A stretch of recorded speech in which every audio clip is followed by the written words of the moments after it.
And we are live, question mark. Every single time I load up a stream, I don't know whether it's up or not. There are people watching the replay right now, looking at me like a dumbass. There it is. Okay, it is live. Good. All we're gonna do today, first of all, what's up, Survivalists? It's Chafe from Team WJ here. I don't have the image of Chafe popping up, but you get what I mean. Second of all, I don't have a proper live streaming schedule yet, but I want to do proper scheduled live streams. Sorry, I just got really distracted because the live stream turned yellow on my other screen. Anyway, yeah, I want to do proper live streams soon. I'm gonna set a day for that, and every day I'm going to, not every day, like every set day I'm gonna live stream. This one just came out randomly because I'm listening to a podcast by Roberto Blake, who's an amazing YouTube, YouTube/business marketing strategist. And he mentioned that I should start streaming a lot of my animation work to Twitch and YouTube, like at the same time as I'm working, and I think that's a great idea, just because I'm working on Levaslier so much of the time. That being said, though, I do want to do some of this stuff on Patreon when I get more supporters on Patreon. Just because I don't want to spoil the rest of the story. Like, this isn't a spoiler, because what you're seeing right now will be a prologue to the first episode of Levaslier. This will be aired this will be aired in a big event coming up soon. I don't want to say too much. See, I'm really bad at keeping spoilers out of my mouth, so I'm not sure if you figured this out. The location, like, I'm trying to keep where this area is called a secret. But if you look at the live stream, not the live stream, the time-lapse video, the title of the file is the location, and it's like right on the top of the screen. I didn't even bother fixing that. Anyway, I need to get more animation work done. What time is it? It is 2:06 a.m. on my end. I'm probably going to go to sleep at around 5 a.m. So I'll be streaming for around 3 hours, but I'm not sure if I can keep that up. It's a weekend, so it doesn't really matter for me. But we should get to work. I've just posted a 360 photo of the scene, and I've just made a tutorial, actually, on how to make a 360 photo. That should be coming out soon. I've uploaded it, but I forgot to schedule it. Today is Saturday. In 2 days, you will get a tutorial on how to make a 360 photo so that you can upload onto Facebook. A photo or video, actually, of the scene. So, you know, cool stuff. Cinema 4D R19 is really powerful. Let's get more animation done. I'm trying to check the chat right now. There's one person in the chat, but I can't see who it is. Welcome, whoever you are. Forgive me if I go silent. I'm not, I didn't really plan the stream. I'm just gonna go wing it. If you saw the time lapse, essentially what we have is he charges in and he gets knocked back, and this is like his recovery. I want to do a tutorial on fight choreography, but that requires me to set up my camera. I have a DSLR and I have a tripod because I am a film student, so I could film myself, but I'm better off getting someone else to film me on how I do fight choreography. In reality, what I have to do is stand up and actually choreograph everything.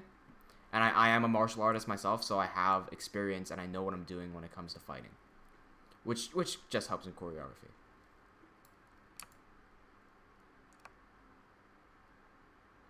What I'm thinking of now is how he's going to bounce back in. I'm going to have him bounce in with a thrust, and this guy's going to block it with his axe, or rather deflect it with his axe. And you see this empty space over here? That's where he's going to go, where my mouse is. Can you even see my mouse? Yeah, you can. Good. I like doing these live streams more than I do the time lapses because well, first of all, I'm doing this live and I can interact with people, and I can also explain what I'm doing as I'm doing it. With the live stream, I'm just kind of uploading it, and it's just with the time lapse rather, it's just there, and you don't really get an explanation as to what I'm doing. And you know me, I like helping people animate. A thing I like making sure is that none of the joints are straight. None of the joints in real life are straight. When avoidable, I will not have a straight joint.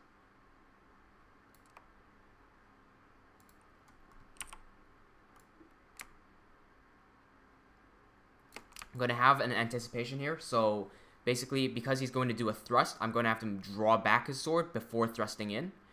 Realistically, this is a terrible idea. This is what I call, this is what is called telegraphing. I made a fighting tutorial on that, and I've talked about why you shouldn't have a telegraph in real life, but why you need telegraphs in a fighting animation. And in the fighting animation, what happens a lot of the time is your character is already in a ready position, so he doesn't need that little telegraph. But it's still good to have a little action just so the just so the viewer knows what's happening. I'm not sure if this looks right. I'm just gonna play it out real quick. No, he shouldn't be extending his arm out that far. This is his other arm here is just a counterbalance because he has a sword and his entire body is cocked backwards. So he's gonna fall over if he doesn't counterbalance. Whoops! If he doesn't counterbalance himself. Quick tip for anyone watching the stream is a Cinema 4D animator. If you go behind a block right here, you'll notice that my blocks become invisible and I don't get stuck on the back of blocks. That's because I enabled back face culling. I found this feature. If you go over to options and configure, you're gonna get a menu over here. First of all, this inner box that I'm having right now is to accommodate for my widescreen. So I have that over here. When I check action safe, I get this box, and I set the size to 75%. That emulates my 235 screen. Backface culling is over here in the... Let me try to find it.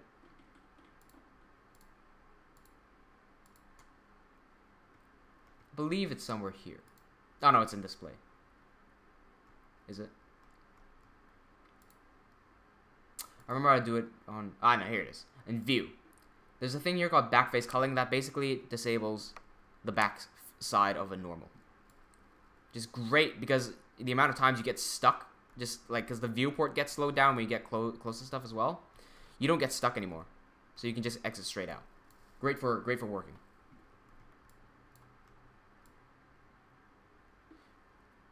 This position seems a bit awkward to me, like this. Doesn't look quite right. He looks quite awkward. That might be because of this. Oh no, but he is supposed to be cocked back a bit more.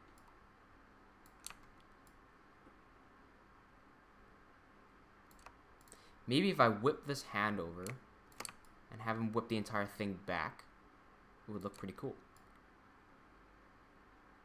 So he finishes his roll.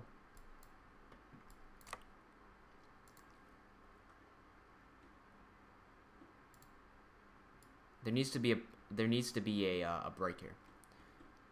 So he pauses his roll, and then before he does the anticipation, I need to do a break. So how I'm gonna do that is jump over into the animation menu, or animation edit mode, by going on the top over here with the layout. And this basically brings up our dope sheet, and we can see each individual keyframe. I'm gonna select the Arkosh Levaslier keyframe over here. That's our blue slime character. We're going to shift this over by 3 frames. I'm going to select the previous one, and I'm going to hold down Control and click. This will duplicate the frame and move it across. So now we have this grace period of 5 frames where nothing happens. Of course, nobody stays perfectly still. With the FMR Animate rig, which I'm using right now for all my characters, there is automatic breathing and automatic idle movement. It's just a bit too subtle on my end right now, so I'm going to have to add a little bit of animation within these few frames. Excuse me while I sneeze. Bless me. What I'm gonna do is actually just shift him back to his basic standing position. Might twist him over a little bit as well, just to give some balance. I'm gonna head off to the bathroom real quick, so let's just give me a few seconds.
And I have returned.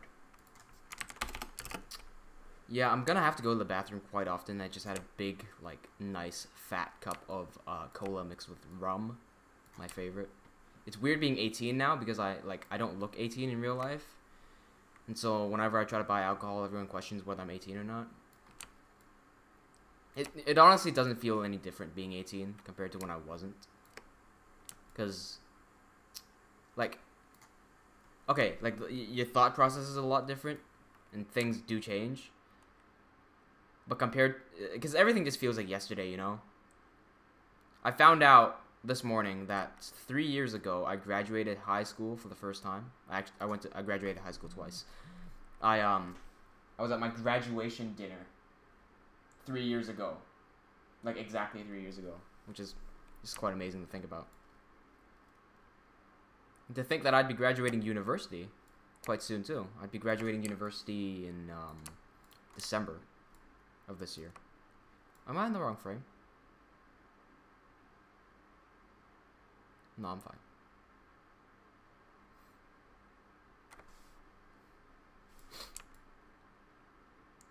Maybe I'll have him draw it back a bit more here.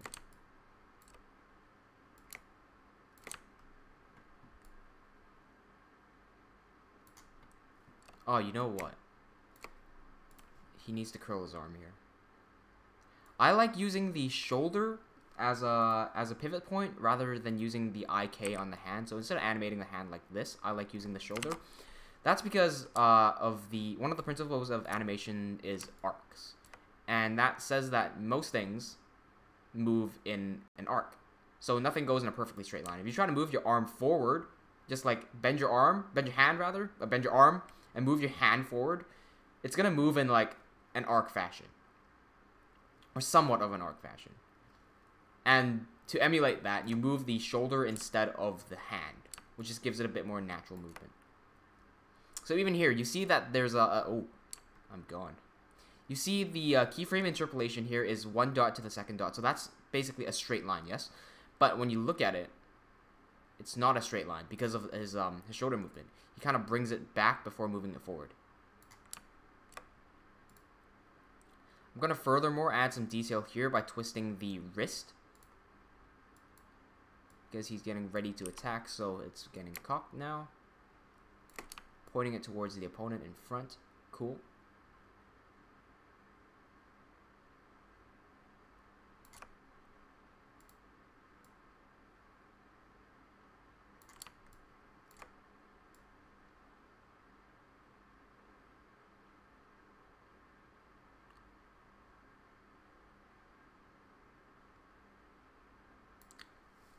Now we can start doing the charge forward. The reason I'm not touching the other guy yet is because I have no need to. I'm focusing on animating one person at a time. Ooh, it's getting colder. Hot, rather. Not cold.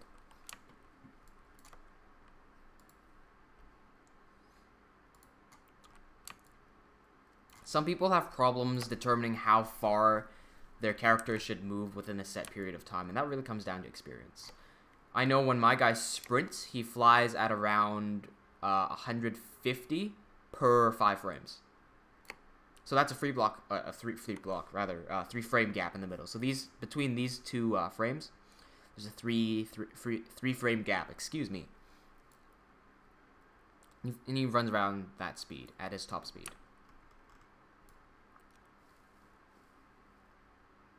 And yes, I do like animating with frames of 5, especially for this character. For the bigger man over there, he has a frame interpolation of 7, I believe, because he's bigger and his movements just take a bit longer, just because of his extra mass. That's something else that you have to keep in mind. Heavy objects move slower.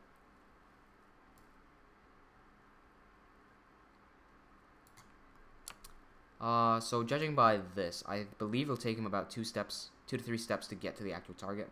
150 is 3 blocks, so each block is 100, 1, 2, 3. That should get to him within the next sprint, which is good enough timing for me. That gives him enough time to ready his axe to parry the attack. We'll see what leg he's on. He's on his right leg, so let's shift his left leg forward. We're going to make sure we have the keyframe on 2, 3, 4 locked before moving to 2, 3, 8. I'm talking about the frames here. We'll shift this forward. Oh, hold up. Why didn't his body move? Oh no, it's set on 238. Okay, so he moves on there. So it's 242 that his leg moves. I shift that forward by that much. He seems a bit high right now. I'm gonna drop him lower. Alright, cool. Now that leg's a bit too forward. I'm gonna push it back to around there. Cool. With the other leg, well, I'm going to keyframe this first so I remember where it is. Keyframe that because that's the starting point. I'm also going to keyframe the middle because that's still a contact position. And when it raises up at the end here, I'm going to move it back and higher up above his waist a little bit. Give it a bit of a rotation so that the fancy feet rather, point in the right direction.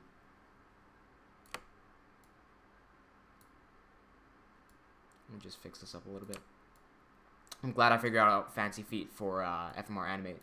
I like my fancy feet a lot more than the default. That's not a plug. That's just facts. I'm gonna give this a bit of a rotation as well since he's sprinting forward. I'm gonna keep the arm cocked for now so that when it extends, it'll be a lot faster. If he extends it right now, it's gonna be way too obvious. That being said, though, I am gonna draw this arm a bit more forward, possibly. Oh no, I could use this as like a wind cover sort of thing. That would mean a bit of a bend in the arm. That's fine. Let's do that right now. 238 to 242. We're gonna move the hand in a little. I'm getting a whole ton of texts on my phone. So if I go silent, I'm just checking my phone.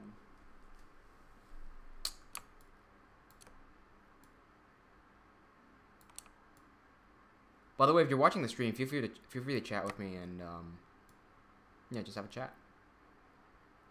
I'm not here just to stream. I'm here to have fun as well. Animating is very fun for me.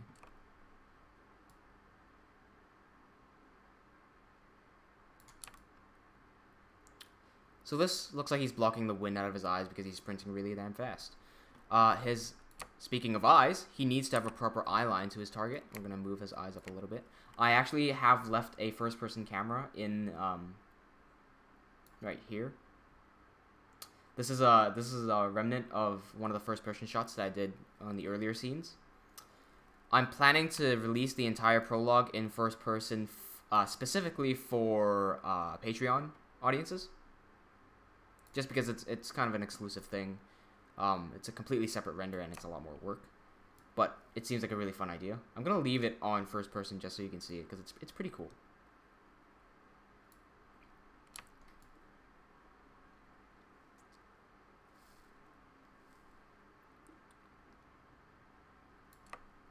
Cool, he seems to be holding his position pretty well. I'm considering raising his elbow up even higher. That would mean an even bigger curve on the wrist. That's completely fine. Let's do it right now. I don't want to twist it up too much. If you take your wrist in real life and move it up, you realize you can't really go that high. Just gonna leave it on a rotation of 0. More people need to be aware of this down here. When I say 0 things out, I mean 0 everything here out. So right here, if I need the exact rotation value, I can change the exact rotation values right here. So just makes life a bit easier if you can know your exact numbers. Anyway, this run cycle is not complete yet. His foot doesn't lift up, so it just kind of slides forward. Let's fix that right now. Let's go into the middle. I'm simply going to drive this up by a tad bit. Around 12 sounds good. And we're going to rotate this a bit forward. I'm also going to hold his waist right now because he takes a step up. So make everything go up a tad bit. Cool. See, that's a really awkward frame for me. Either way, I just realized something as well. His acceleration. He kind of goes from 0 to 150 right now. So he's standing still and he goes to full sprint, which is very unrealistic. I might pull that back a little bit. So what I mean is, hold on, the foot rotation was, I forgot to lock foot rotation.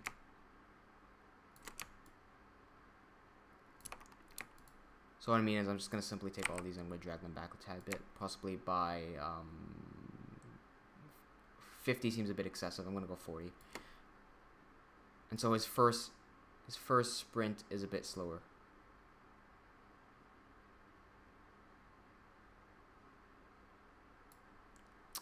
That being said, though, his leg does go up in a really awkward manner. It's not supposed to go up that high since he's not a full sprint yet, so we can leave it safely around there, maybe. I'm going to turn off my heater because I'm actually sweating in the middle of winter down here in Australia.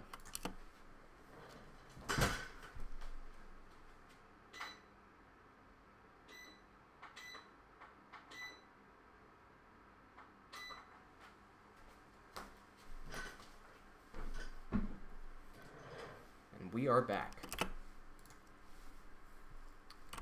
What else seems a bit awkward here?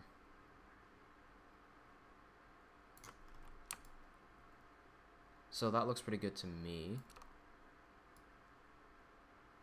It's whenever I stop on this frame in particular that it's a bit awkward, just because of the other leg here. It's actually not that bad. Oh, yeah, okay, I know why. Because his leg's not supposed to be extended yet. So he should either be like that, looking for the landing spot, but that looks a bit funny to me as well. Or alternatively, what I'm gonna do is actually just bend his leg. Hold up, I just noticed something. Am I using a camera? No, I'm good.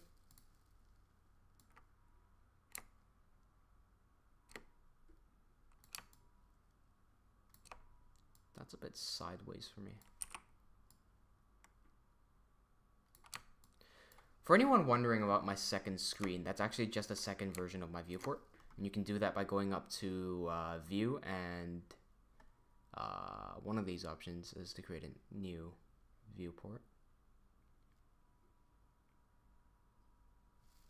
No, I guess it's up here. Yeah, okay, if you go up to Window, you can get a new view panel, and that will essentially create this bottom screen here. And you can use this little grid on the top left corner. You see this like grid thing? Click that and just drag it to the bottom, and you're gonna snap it down to there. And essentially, what I use this for is just if I can actually show you this. If I wanted to, I can do a live display. So if you go up to your render button, click and hold, you can go to render region. Oh, not render region, my bad, wrong button. Oops, I did not mean to render. Let's cancel that. What I meant to do is go up to interactive render region, and that's going to generate this area. That's going to be rendered. And it's going to constantly be rendered. So whatever I do, it's just going to render instantly. Now this is better used with stuff like physical render, not so much standard, because there's no progressive render in standard. Yeah, and what progressive render does is basically so you can see everything live as it's happening. Anyway, I'm going to cancel out the IPR here because it's going to take up a lot of RAM. I'm saying IPR because I use Redshift, if you haven't figured out already. That's just for my my more realistic CGI sort of stuff.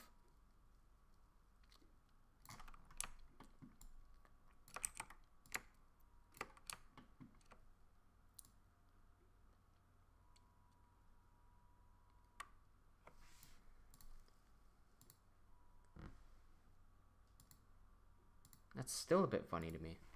It's this frame in particular. I don't like that.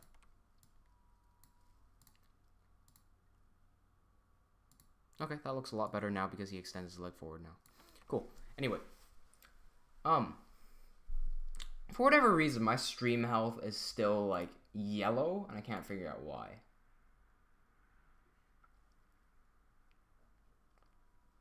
That's odd. That is really odd. Maybe my internet's just not liking me today.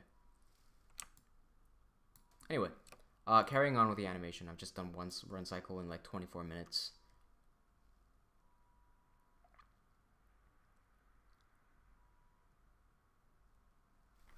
In hindsight, I think I can actually get more done during a time lapse than I could in a live stream. Just because I'm not interacting with anyone, I'm just by myself when I'm time lapsing.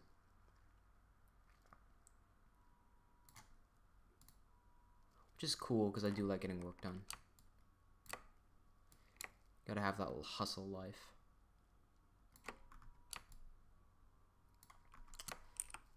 I don't think I'm ever going to make a tutorial on how to make a run cycle unless I'm desperate and I'm out of ideas.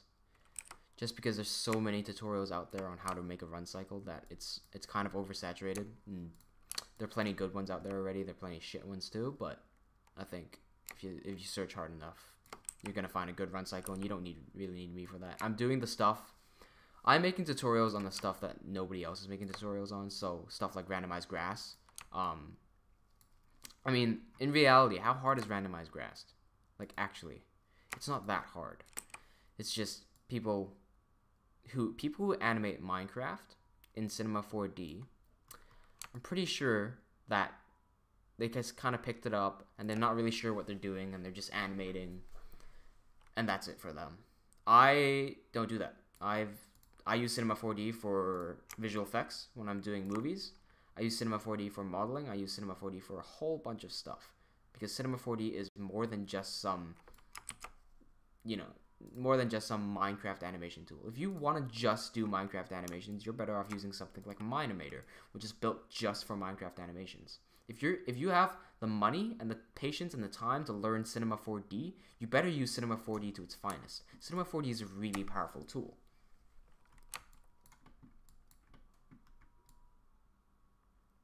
Or one more step and I reckon I'll make it.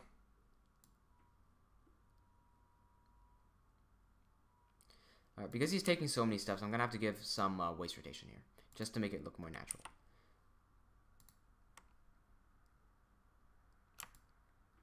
So he twists his leg forward. I'm going to give it a slight rotation off this way, around 4 degrees. 5, that was 5.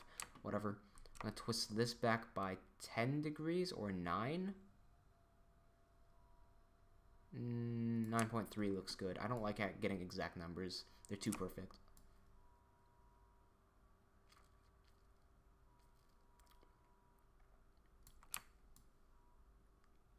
And what doing that waist rotation essentially does is it creates a lazy situation where I don't have to animate the top chest part, because it looks like it's in motion simply because of the waist rotation. If you look at the camera on the bottom right, you can see that it kind of looks like his head is bobbing too. That being said, though, I'm not lazy, and I do like animating the this rotation here. I'm just going to do it a bit differently than I would usually do. Just gonna give this an even slighter rotation, so 2 degrees looks good. I'm going to bend this back by 4.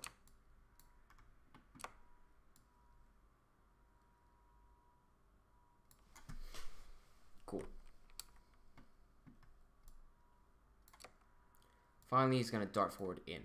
Now, this is where I need to animate the second guy, because his axe cannot deflect that sword. Not like this. Not right now. What needs to happen is his axe needs to go vertical, and as Arkosh is flying in with the sword, he needs to parry with the axe that way, where my mouse is moving, that way. And Arkosh and his sword will fly over in that direction. He's going to do a spin and do a comeback and whack and try to do like a slice. It's not going to work. So let's do that. Let's work on this big guy. Keeping in mind that he is bigger and thus slower, we are going to not use the 3-frame breaks intersections, so I'm going to use a 5-frame break, like so. He's in a ready position right now, and so there's not much he can do until he gets to here. We're going to figure out when Arkosh is going to strike. I know he's going to strike 4 frames after this, so right here, 250. I need this guy to get ready before 250, and using kind of reverse math, we can go back by 6 frames, 1, 2, 3, 4, 5, 6, and now we know that his animation can start on 244, and he can have his axe ready by 250. So let's do that. I'm going to remember these numbers, 244 and 250. I'm going to go into the animate mode again. We're going to select every single keyframe on this guy named Kazan, which is basically, it just means tank. I'm going to hold down control again and drag it to 244. And this will make this area between a still frame. Of course, you can see his breathing animation and his idle animation over there. I love that. Let's move it back. And on 244, we can actually get some animation done. Cool. Because he's going to be moving Arkosh to his left, he needs to move everything to his right now, just so we can get ready.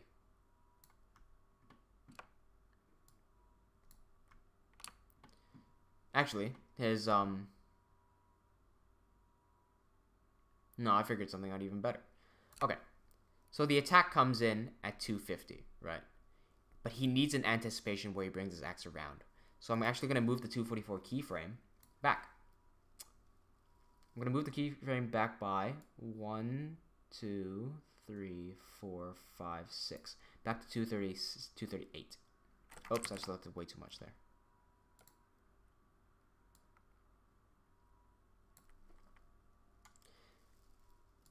And we'll have the anticipation movement go up to 244.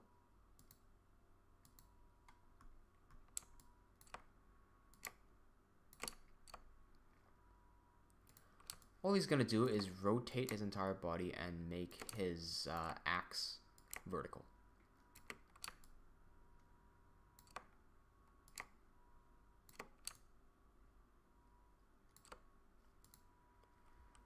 Shift his head back, make sure he's moving, he's looking at his target. Good. I'm just going to test something real quick. I'm not sure if it actually works. I'm not sure if his mouth works. Okay, it does. That's cool. How does that look, though? Okay, cool. The mouth on some of my other rigs that I've been using in the background there, they don't work. So I just had to test that.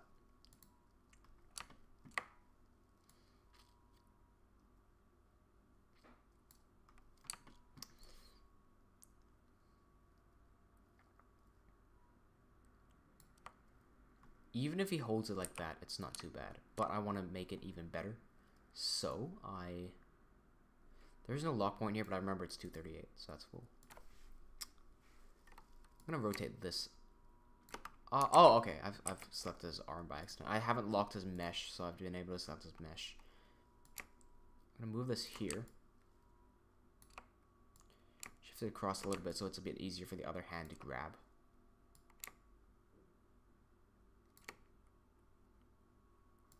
I'm going to push his hand back, actually, so his arm can bend.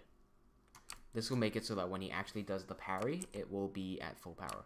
Now, why these poles are completely off the hand, I have no idea, but it doesn't seem to affect anything, so I don't really care.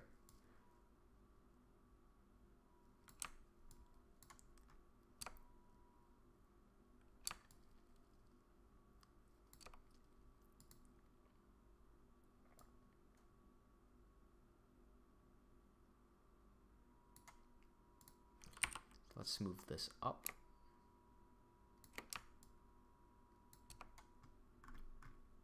Keep in mind, Minecraft characters can't move their wrists in a direction where their elbow is not facing.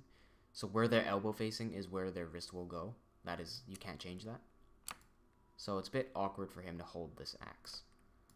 We'll pretend that his wrist did change. Whoops, I'm gonna have to set a keyframe before that.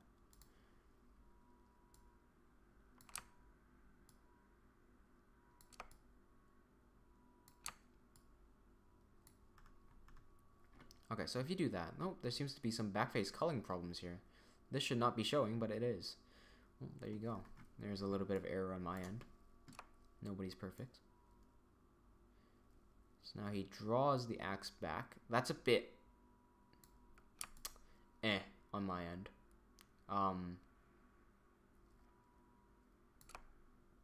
Why is that happening? The axe is going up fine, it's just his other hand is not liking that. I'm trying to look at the ways to fix this. Thinking this elbow positioning right here is it's a bit funny. No, that's correct. Probably just move his hand back a little bit, as much as I can.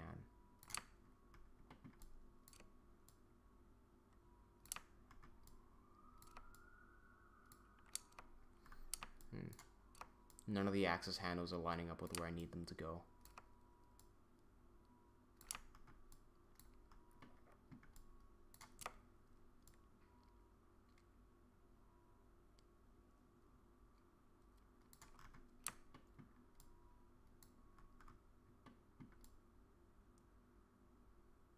Cool, I'll let that slide.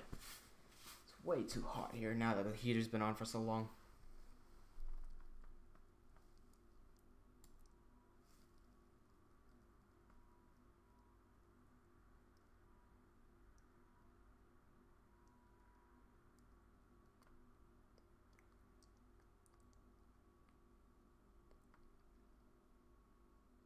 Cool.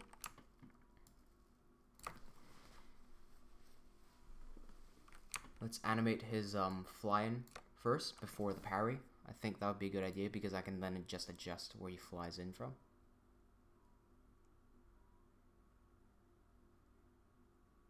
Oh, looks like some slight miscalculation on my end. Or not. Nope, not. It's fine.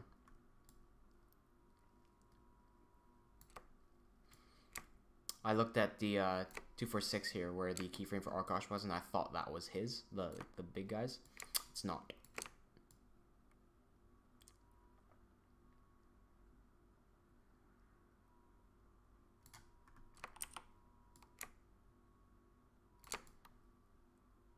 And make him completely twist over like that. This twist over as well. Oh, that's way too much. Okay. And shift that over.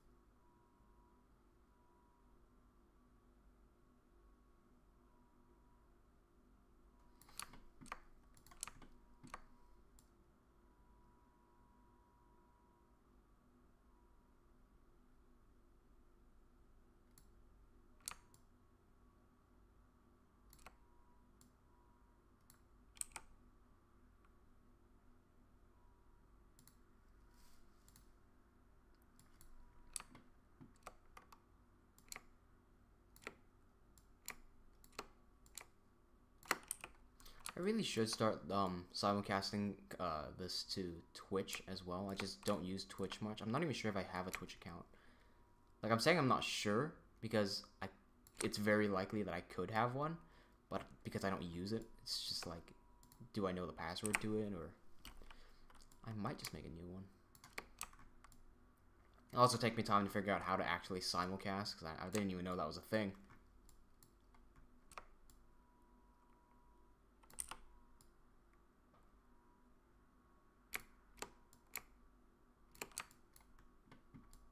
This leg kind of flares it a bit too much there.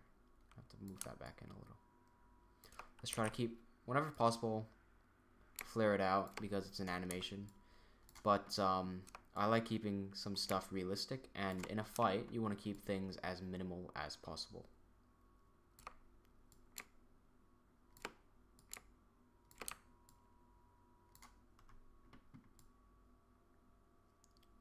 Quite like the way that looks.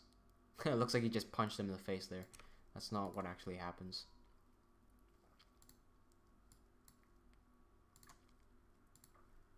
I'm gonna take this and throw this back.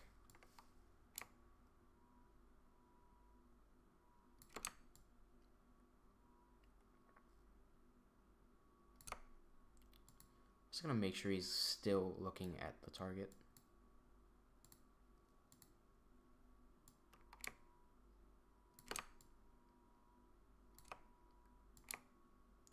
He hasn't reacted to the parry yet, so he's still going forward.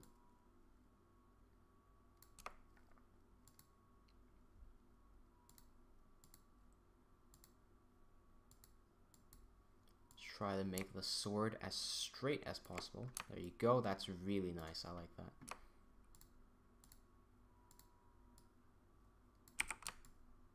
Oh, that's painful. When you click somewhere else that you're not supposed to click.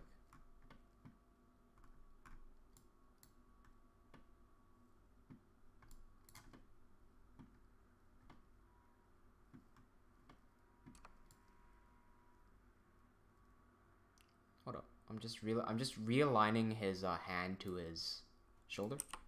This will make shoulder rotation a bit easier, just because I know where he's aiming. I have this a bit lower so I can give space for this rotation. I like giving him a max rotation of around 60 degrees. Any more than that and it looks a bit funny.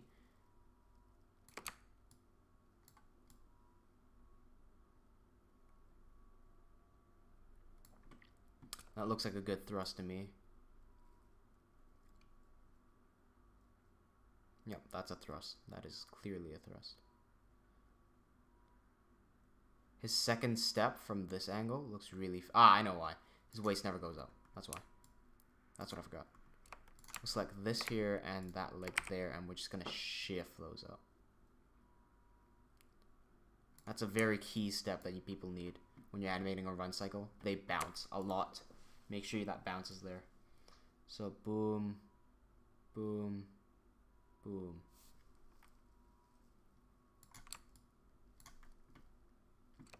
We play that in real time.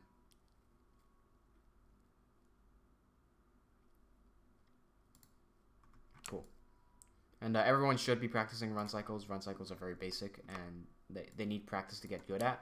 I don't think I'm very good at run cycles yet. Like I said many times before, this frame in particular, this one, I really don't like that frame. I think something can be done with about that. I just don't know what I'm doing yet. I'm still learning.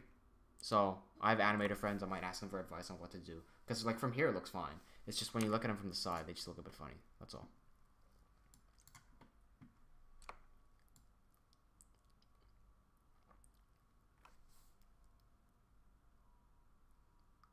Anyway, so here's the thrust. Usually I like to make him actually hit the target. Like when he's thrusting, it makes it look a bit more realistic, but I know he's not, so I'm just not going to bother with that for now. I know he's not going to be there anyway. He's going to be shifted way across. I could give the rotation right about now, but I don't feel like it. Because I quite like this frame. If I could isolate this frame, I want to take a picture of that. Whoops, I just selected something random. Anyway, let's move this one.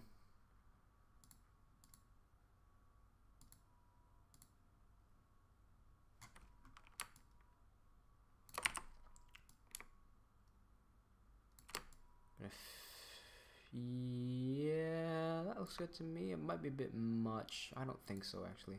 We're good, we're good. 244 to 250, that's 6 frames, yep, good. And we'll rotate it that way. Yeah, this should look good.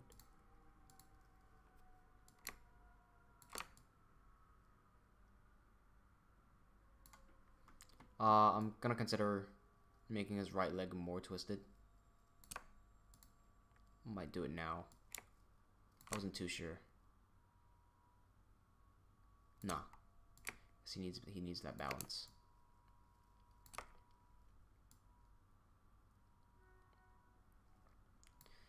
Just real quick, a big concept that many fight if you're trying to do a fight choreography or a fight scene or something along the lines of that, a very big thing that you need to know, and something that I put a lot of emphasis on, is weight distribution. In real fighting, weight distribution is a really key factor to doing literally anything. If I want to throw a punch, I need to distribute my weight forward so that, because what does damage is force. Mass times acceleration equals force. I need to have more mass. And if I distribute my weight correctly, I'm going to have more mass in my punch. And that will, and it's basically just speed, right?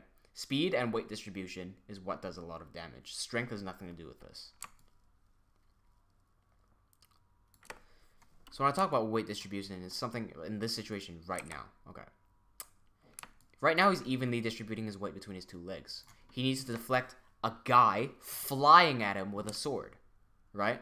that needs a lot of force to deflect. So what we're going to do is shift his weight forward. What this shows is that he's now he's kind of leaning in that direction. And so more of his weight is distributed that way, which makes the parry that much more realistic.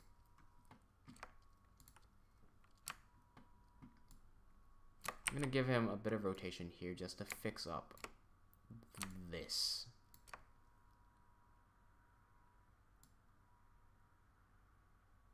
Just going to use the free rotation right now. Doing that. Cool. Looks good to me.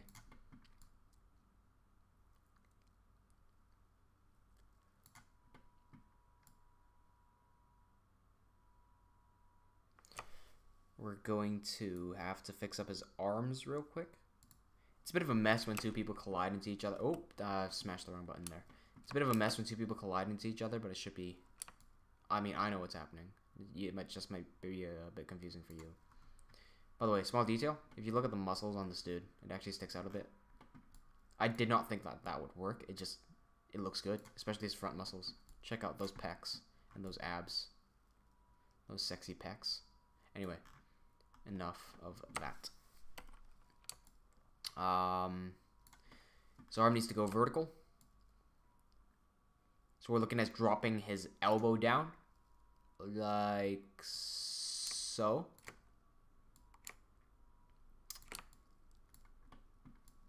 It can't be perfectly vertical because his other arm needs to be in contact with the axe. So we're just gonna have to raise this axe up a bit more.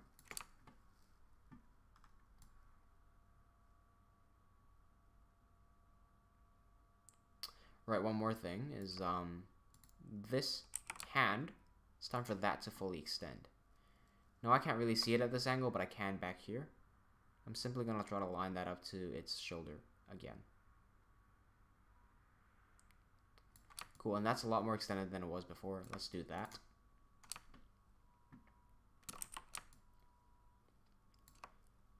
To make his hand push that blade there. Cool.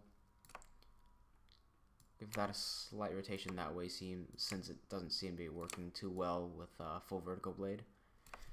Let me think of how I do it. I'd have to move my shoulder, my elbow to the middle. Yeah, I'm gonna have to do this thing. I do this cheat quite a lot. It's very unnoticeable, but you can actually shift the entire shoulder like so. As long as it doesn't go too far in. See, that's not very noticeable. It's noticeable from this angle. It's not noticeable from there. And so if you can get away with that, you can get away with a lot more motions. This is one of them.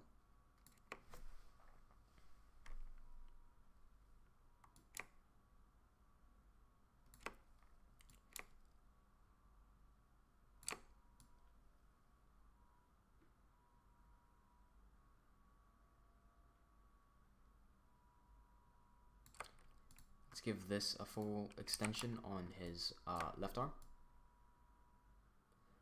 Again, lining it up with the shoulder joint, or shoulder control rather.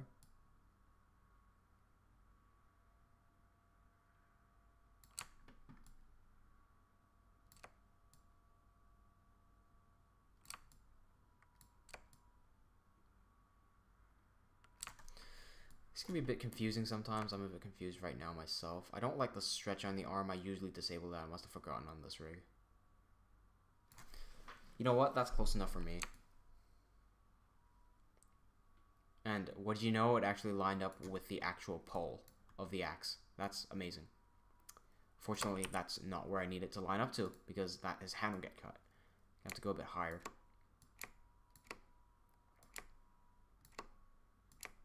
Fix up some of these rotations. Cool, and now we have that empty space in the middle where you can parry, like right there with that pole, where you can parry the blade.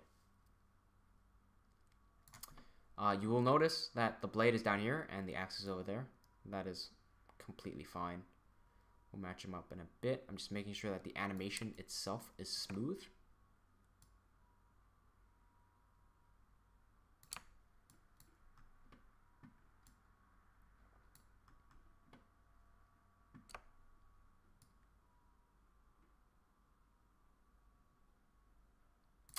something that could happen is he could actually be taking a step back. What this means is that we can clear some more space. So if I make him take a step back right here, that might have just been an error because of my keyframes, but yep, I made a keyframe error there. That's fine. I'm going to lock this keyframe before I move it. Cool. And we're going to... So now we need to rotate this leg.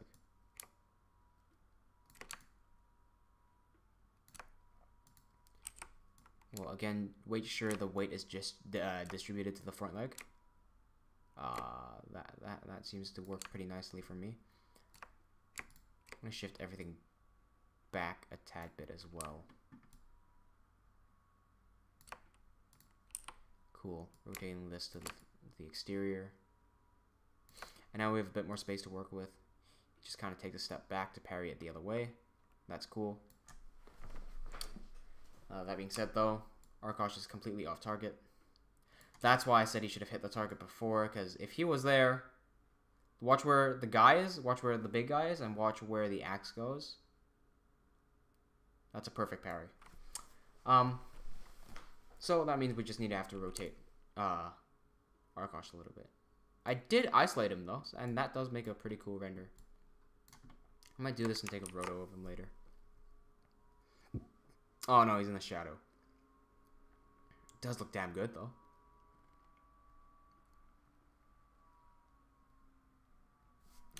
Anyway, back to work. Not sure if anyone's noticed, but I've become quite a big fan of using what do you call it? Area lights. Area lights. What am I saying? Area shadows. I've previously been using a lot of hard shadows just because of faster render times, but because I've been able to optimize my area shadows, they actually render more or less at the same speed, sometimes, rarely, even faster than a hard shadow, which is amazing. Either way, I was forced to not use soft shadows due to my new lighting setup. I've made another upgrade immediately after I uploaded my lighting tutorial, which is unfortunate because I would have included it. It essentially creates fake global illumination, which was my first goal. My first ever lighting tutorial ever. I said never use global illumination just because you're gonna add extra render time. You can fake global illumination. There's no need to use global illumination unless you absolutely have to. And I've been able to fake global illumination every single time. And what I forgot to add in the newest lighting tutorial was how to fake global illumination. And literally all that is a light. Just a default light with no shadows, set it to ambient illumination, and turn the intensity down to 50%. Set its color to something like the sky. So I have like I have a very, very light blue light lighting up 50% of the shadows. So if you look in the shadows, it balances out. It's no longer dark brown or dark brown. It's not dark brown. It's kind of blue. It's white. It's balanced. And that's what global illumination essentially does, because it bounces the skylight.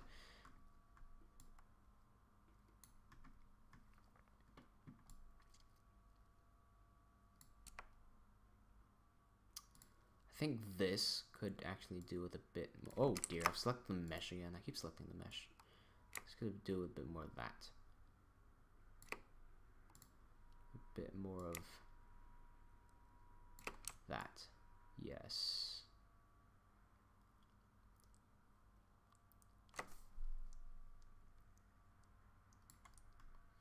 Cool, so how are we going to fix Arkosh flying in at the right angle? And I'm going to do that very simply, just by selecting everything and then rotating. Literally just like that. I'm not going to make it perfect. I'm going to do it something like that. Whew, it looks like he sniped his other hand there. It's not supposed to happen. Alright, let's pretend it didn't. Let's shift it 1 degree across. That should have fixed it. Cool.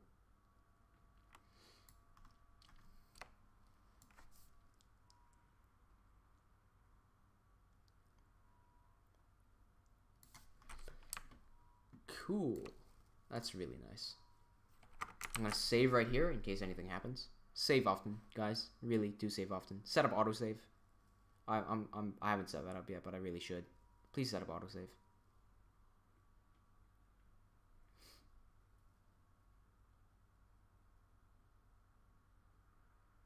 Alright, I'm gonna look at that in first person just because I'm so tempted.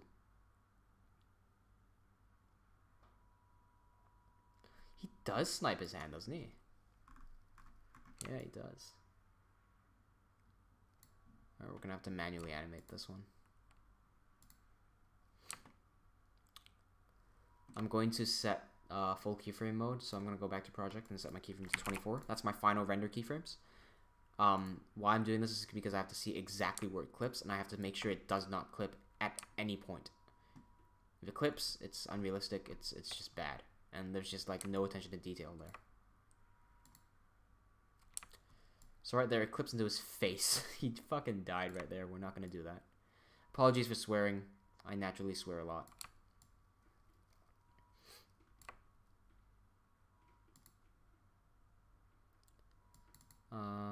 Let's see. Jumps forward. Bam. We got a little bit of clipping there. Shift that across.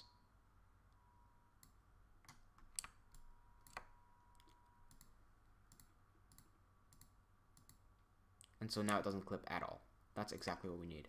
We're going to shift this back to half keyframes. This just allows for easier animation.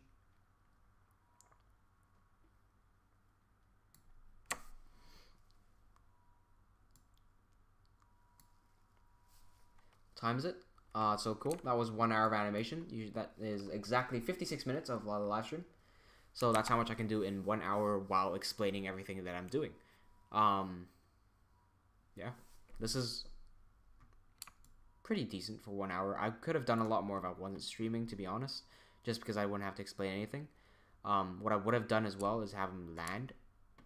I think an hour stream is pretty decent, but I think I'm going to keep this going. I like having extra content on my channel anyway. It's good to go back. I know that there will be some crazy MF who will be watching to this point of the replay. I know someone in the future. They're going to look at all my videos. They're going to watch this entire stream through, and they're going to hear me right now, and they're going to be thinking, oh, I'm the crazy MF he's talking about. Yeah, that's exactly you. I know you're there because I've been there, and I have done that to other people. The stream has no one, but in the replay, there's everyone. What'd you know? By the way, if you're listening to this replay as a podcast, that's completely cool. You're just kind of listening to what I'm doing. I hope you're animating. I hope you're animating as you're listening to this. Don't be lazing out. Don't be, chilling. Get some work done. Hustle. Let's continue animating. Enough of the motivational speech at 3 a.m. What I think I might do is have the follow-through of this action. So the action is him thrusting. The follow-through will be him landing and spinning. And then I'm going to call it quits for the day. That sounds like a pretty good plan for me. Let's do just that.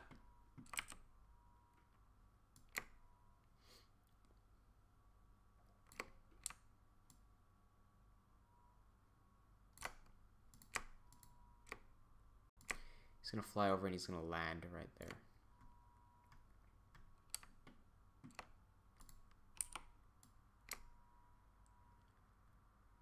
Ooh, that's really weird.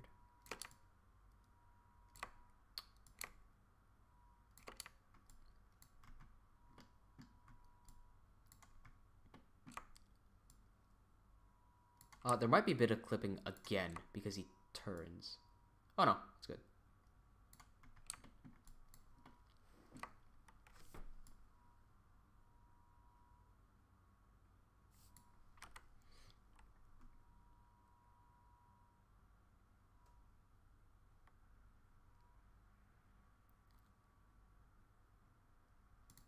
Thinking. Whenever you hear me not saying anything and not moving, I'm thinking. Animation is not just like blind trial and error. It's a lot of thought before trial and error. And it's a lot of trial and error. Like a lot. If you don't experiment, you're not doing enough. You learn the most from animation just by animating. That's the biggest tip I can give to anyone. No, why is that not rotating? Oh, I selected the keyframe, that's why.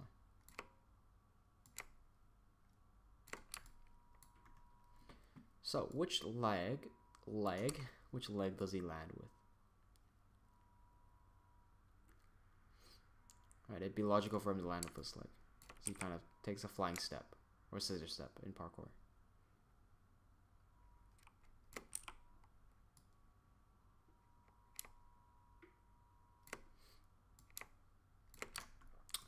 I'm tempted to zero out his legs right now. I'm just gonna do that. I believe that should be zeroed out as well. Cool.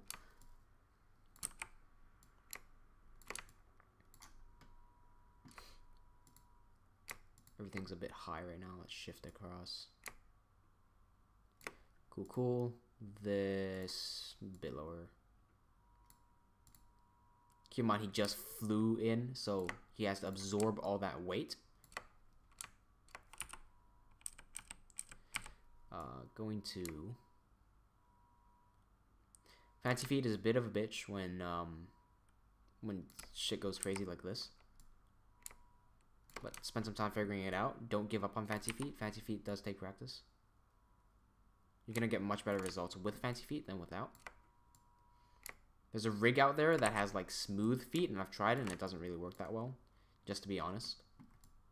Fancy Feet is still your best option. Let's zero these out to make life easier.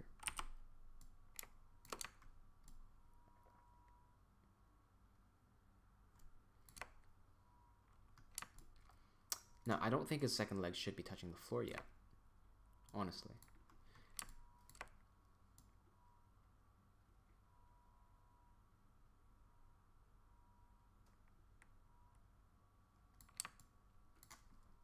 You know what else would be cool? Is if he did it like a bounce. So because he flies in at an angle like that,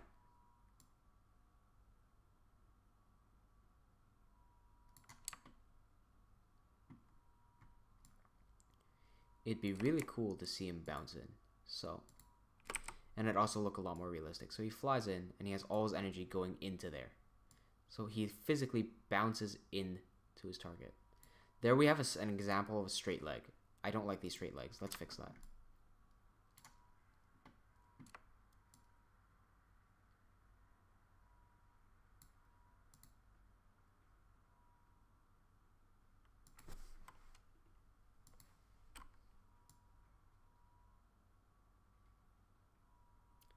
It's going to give us an ever slight bend. Cool. Boom, boom, boom. And at no point should his leg ever become fully straight. If it is, that tells me I need a bit extra bend. So let's do that.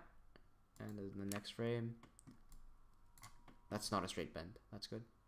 That is not a straight bend. Yeah. Did I just say a straight bend? I'm not high. I can promise you that. Because of that extra movement there, we're gonna have to reset some of this arm stuff. That's cool.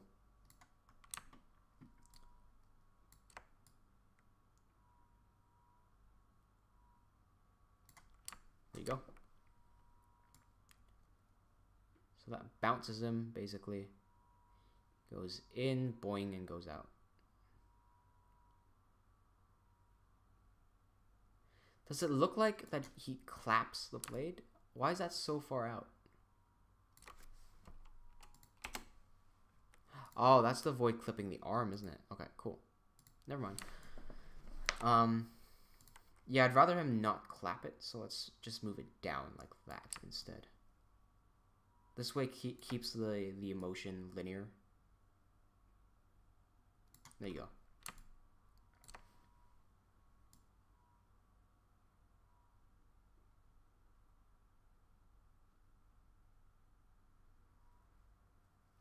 I'm taking a look at the first person camera downstairs, down there rather.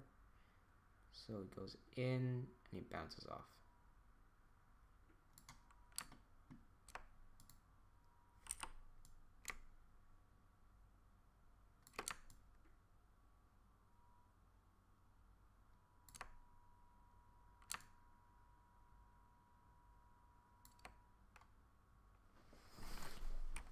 to give him a slight rotation that way.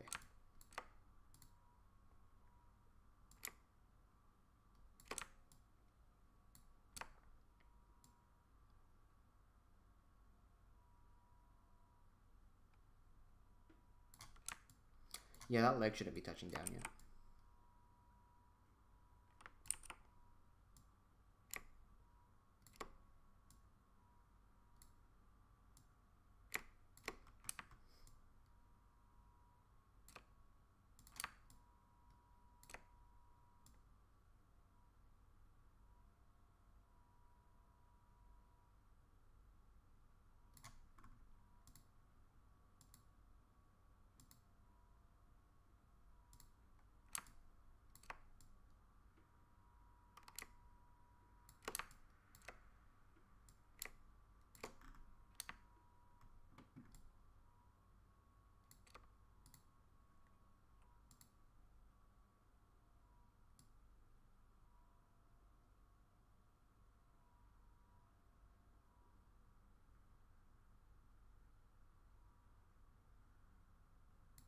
He turned the wrong way, actually.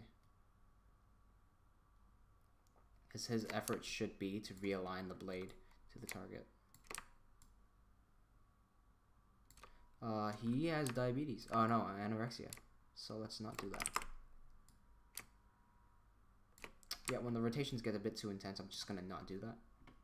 That's a good idea, because otherwise their volume changes completely, and it's not too realistic. But that doesn't matter with his chest that much, because we can simply just realign his arm.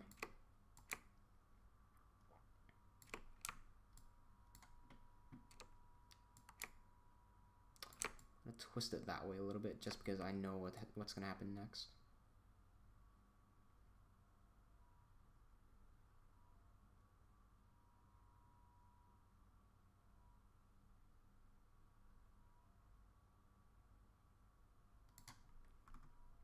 Let's see what happens when I rotate this.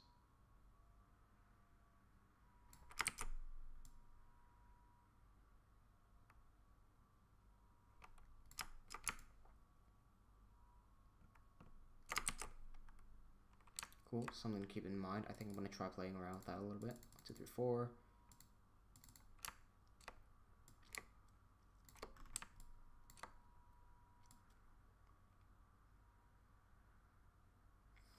Basically just makes his bounce look a bit better. It goes in like this, hits, bounces, shift his weight, and then he lands.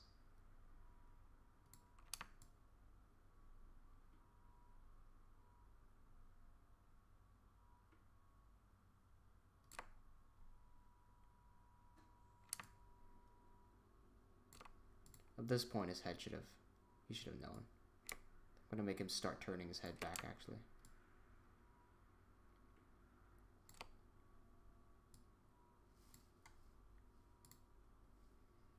Okay, let's see what happens.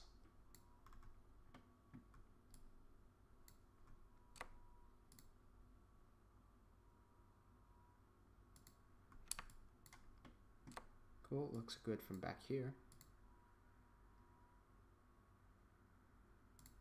And this is where the camera angle should be, by the way. You can tell it's getting late because my voice is starting to turn back to the normal state. When I do commentary, I have this voice where I talk really high up just so I can sound more interested than I really am. I'm kidding, I'm really interested about animation, but this is my real voice. No, my real voice is when I start talking like this. Because this is when I would just wake up and I don't really want to talk to anyone. But, yeah.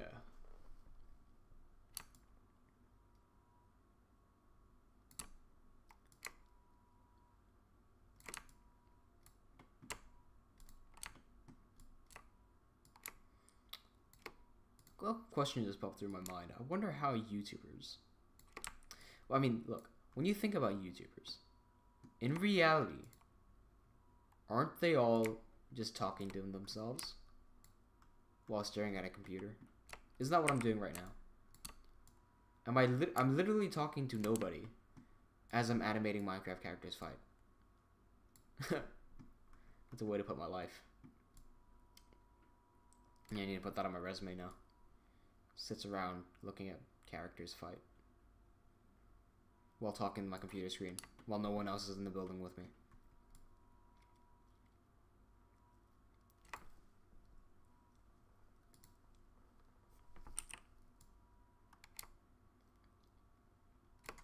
I mean, that's life from an animator and an editor. I am both, so.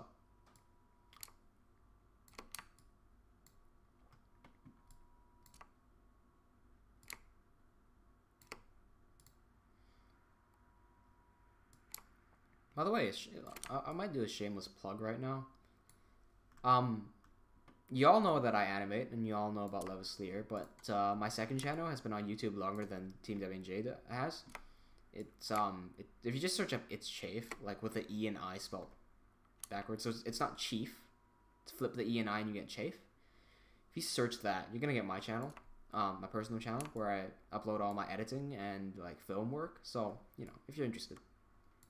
I don't really promote that channel much, and I don't really care about that channel. It's just where I go and upload stuff. But apparently, it's quite popular, and I'm getting like 100,000 views. So it's still cool. I like YouTube. YouTube is nice. Now, what he does with his axe, I don't really know.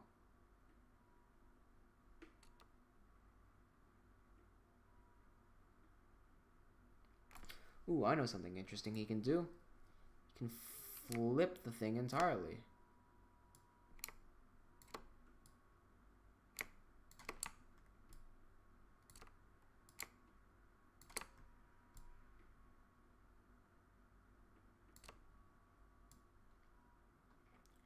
So block it and I'll flip it like so.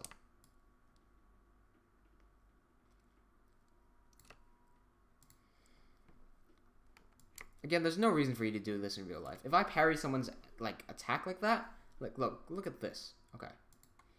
If I parried their attack like that, I'm going to keep the axe straight up like that. I'm going to keep it like that as Arkosh keeps flying over.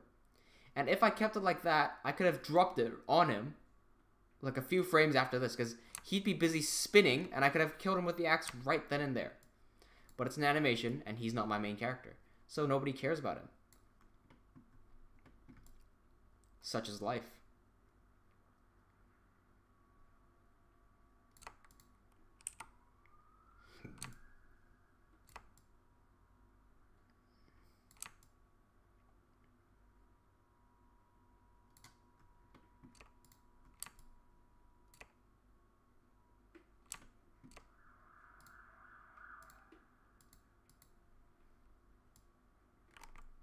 Oh, that seems to be the wrist, not the hand. My bad. I was a bit confused there anyway. I was wondering why there was no keyframe there.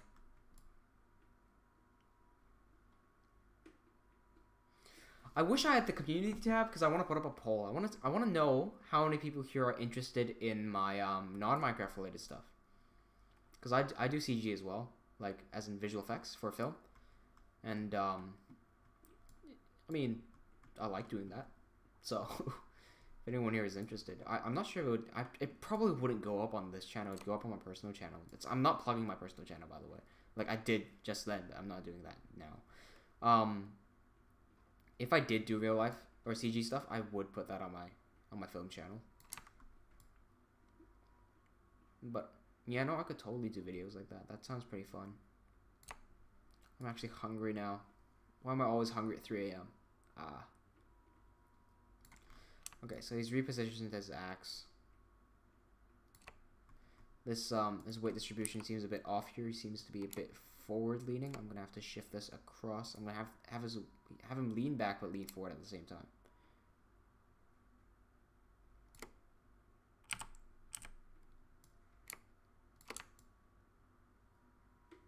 Like that, maybe.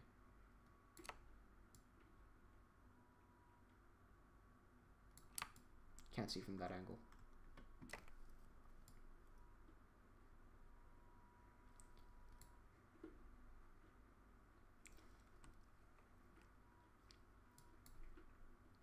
Cool, what time is it? It's 3:19. Good, we did that in less than 20 minutes. 1 minute less than 20, whatever. Still less than 20. Ooh, I think he might get caught here. Oh no, he's good. Was about to say, you can spin within 2-5... Yeah, okay, no, he's good.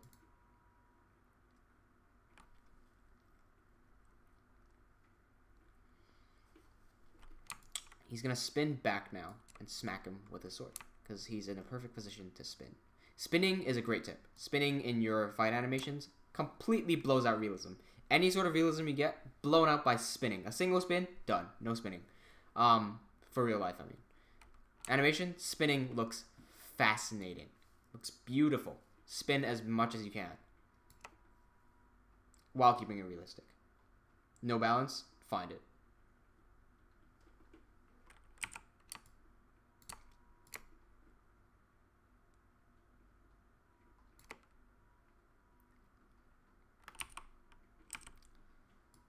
Let's spin him over like so. Good 200 degrees sound nice to me. No straight legs. Thanks.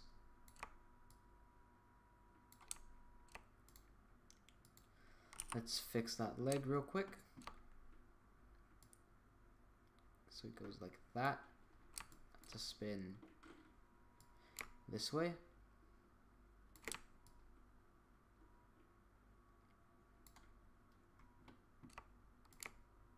I don't know how much the rotation will be yet. I'm just going to leave it at that for now because it looks good. We'll take this and we'll move it as well. Let's make sure we lock the keyframes there and let's shift it across. I'm just going to do that for now. So he'll touch down back here.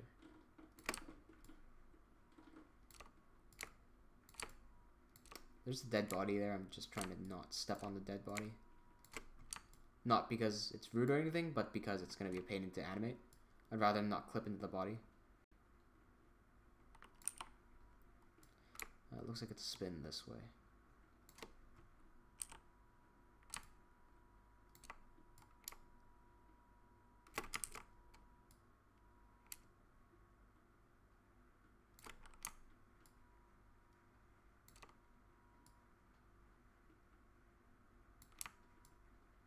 Okay, so what I've done there is I've twisted his leg the wrong way.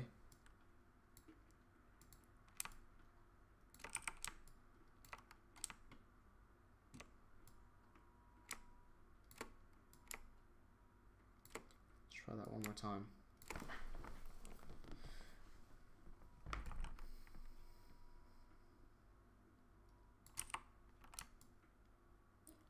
Looks like we're gonna have to do a rotation on the blue axis.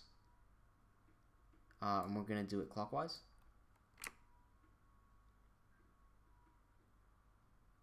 This looks to me like the right direction. Let's try it again.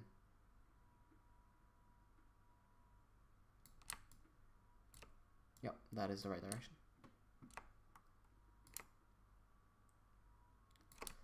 Let's give it some, well, let's first of all place it on the correct position. I'm going to zero off the Y. Give this some proper rotation settings. Gonna balance this out by giving it a 180, 180 here. That should flatten it. Good.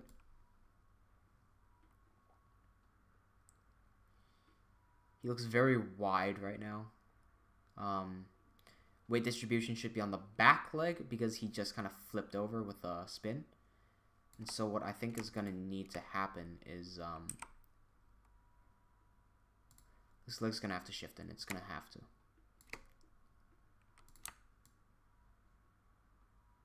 And so that looks like the weight distribution is on the back leg now.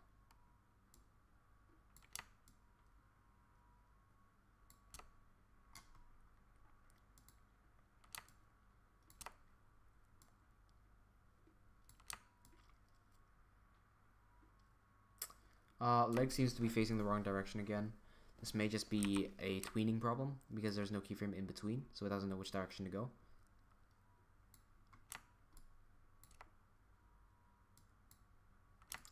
Let's give that a good fix by rotating. I guess we could rotate the blue again. Actually, let me try something. If I set this to 360. Will that work? No, it will not. What if I set this to what if just 0? No, that wouldn't work either. That's the same. I do negative 180. I'm gonna see if that fixes it. Yes, it does. So I did set it to the wrong direction again. It was supposed to go anti-clockwise. Anyway, making sure that nothing is clipping like that.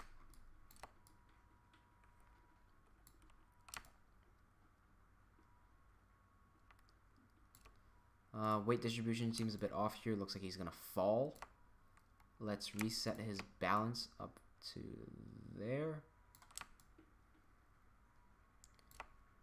We're also gonna make sure that his leg is kind of straight enough for him to spin properly. And that's gonna change the way the spin works. Can't see the spin from there. Gonna fly in, land, spin. Okay, that's not going to work very well because he lands on one leg and spins. If you try to jump, land on one leg and spin, that's not going to work out very well for you. Because you're absorbing all the leg into all the weight into that one leg. You're not going to have the you're not going to be able to go up like that. What's going to happen to you is you're going to end up going like that. And that's not going to work for you. So what that means is there needs to be a grace period here where he can land on a second leg before deciding to spin.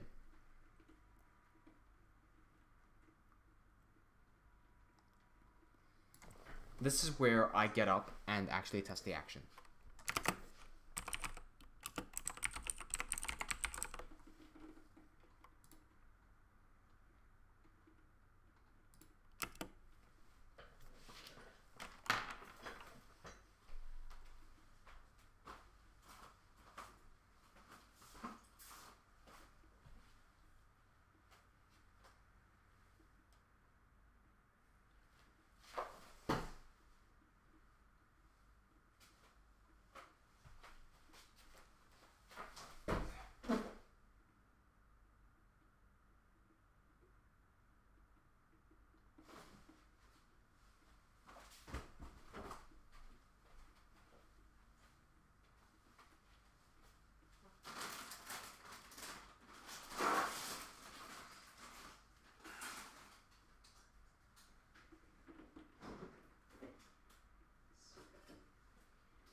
Okay, so I have returned with the entire scene choreographed, or not the entire scene, this particular part of the scene choreographed, as well as a big fat bowl of cereal, because nobody can disagree that the best thing that one can have at 3 a.m. middle of the night is a big fat bowl of cereal. Cereal is meant for breakfast. Well, screw you. My breakfast is anytime. It is 3 a.m. That's just really early in the morning. Really early. Really early. So it's my breakfast. Okay. So what I figured out is that he can't have this full rotation just yet. I was gonna copy that over, but I don't think I need to. Like I was gonna swap over to animate mode. There's no need to. There's no need to. What we do need to get rid of is okay. Here's what we do need to get rid of. This keyframe. That keyframe. This right here needs to be a lot higher.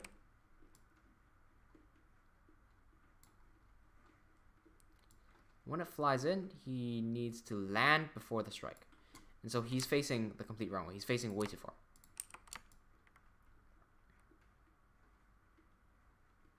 Hold on, let me recount that.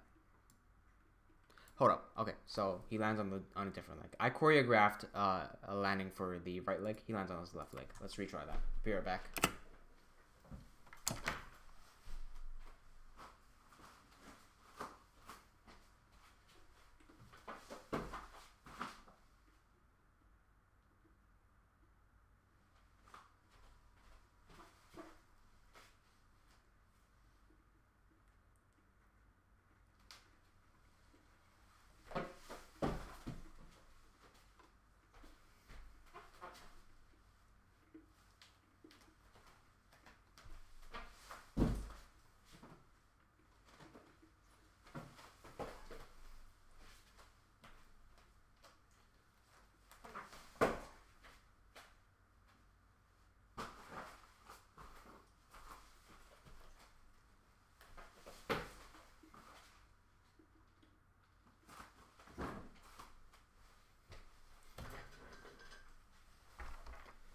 Never mind, he can go fully over.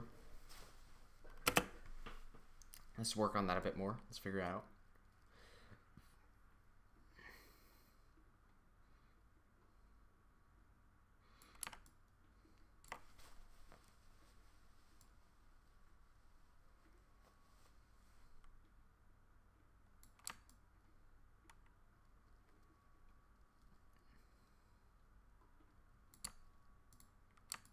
He's too leaned forward as well. That's one more thing.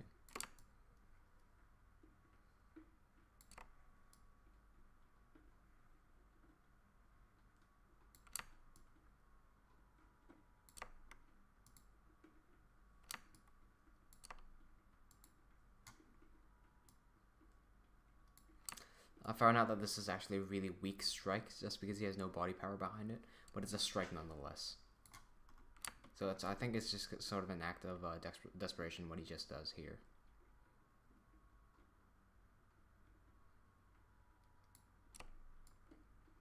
Whoops, what was that?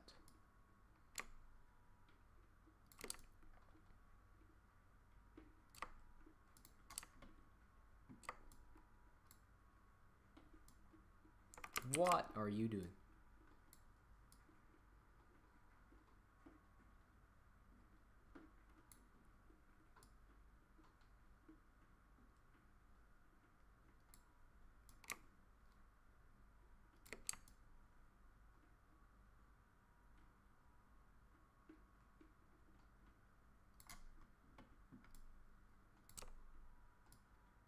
Oh, better get that cereal before it soaks up entirely.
leg don't look too heavy. Healthy.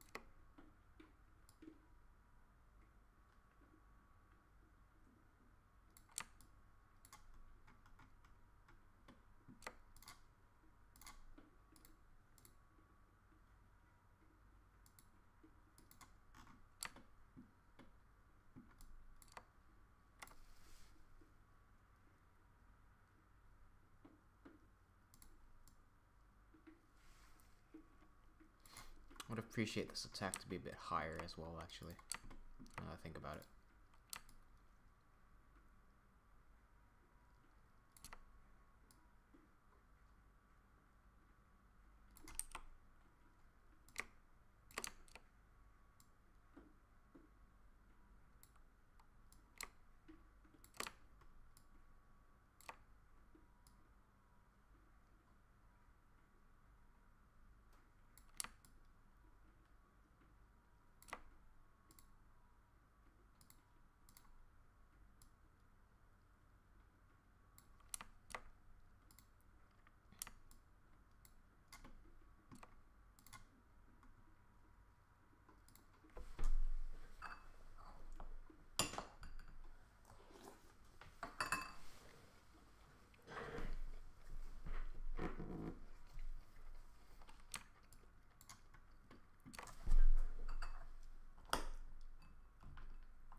Whew.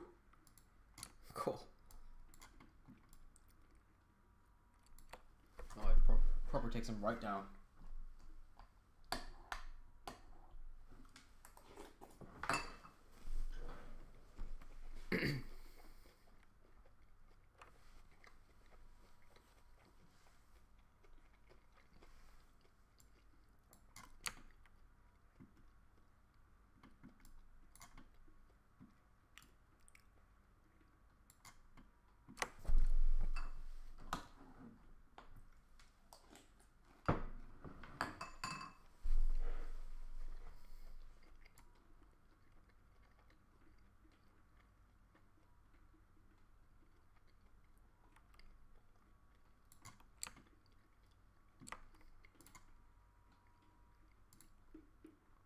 Whoa, what?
Please skip forward a bit. I'm gonna be right back.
Hello, friends. I have returned.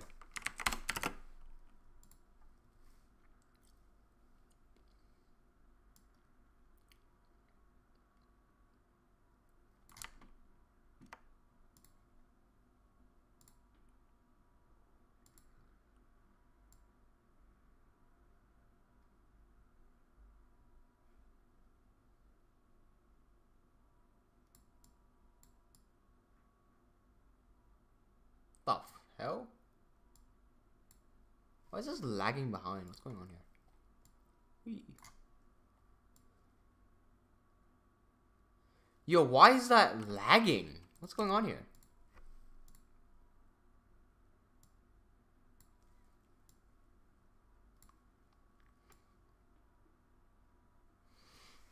Okay. Don't know what happened there.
Something nice about the first-person camera is that you know exactly what your character is looking at just because the camera's in their head. Yeah, did my commentary all of a sudden start again? No, I don't think I'm gonna keep the commentary up for much longer. When I start talking, I can talk for quite a while, but it's almost 4 and my brain starts dying at 2. I've been doing pretty good today. I don't mean my brain starts dying as in I don't work anymore. I mean, look, when you go to school, right? You talk to people because school is a place where you can talk to people. When you're at home and someone starts talking to you, you go shut the fuck up because, pardon my French, because you're not used to talking to people at your home. It's 4 a.m. I'm not used to talking to people at 4 a.m. So my speech just kind of goes down after a bit.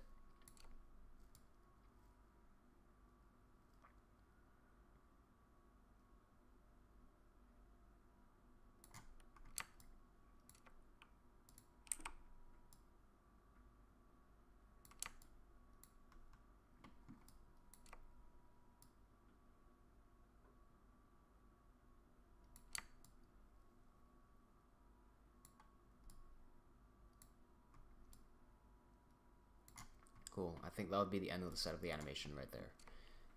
We just have to make sure this guy does what he needs to do.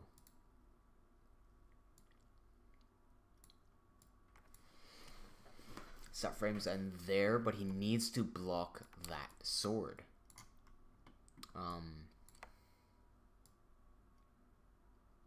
Wow, dude, that's fast. Between 258 and 259, that just cuts straight through him.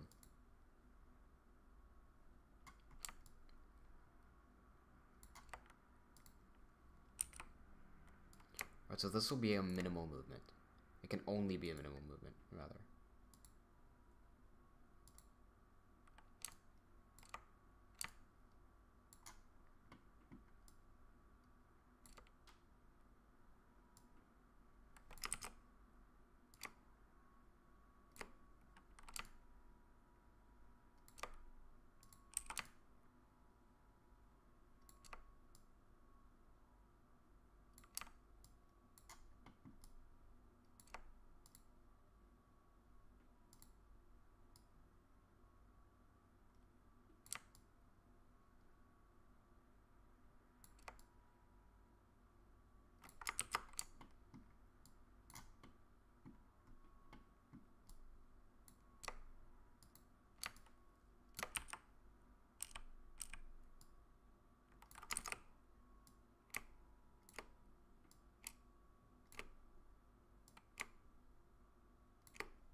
Hoo-hoo. He like clobbers him right in the face. Whoa. Yeah, that's gonna need some work.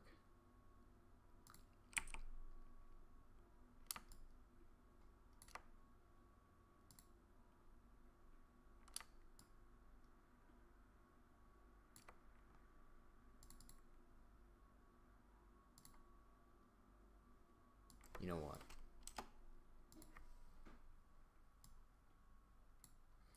I know the blade is moving fast and all, but it's not fast enough. When you throw a proper actual strike, it goes fast.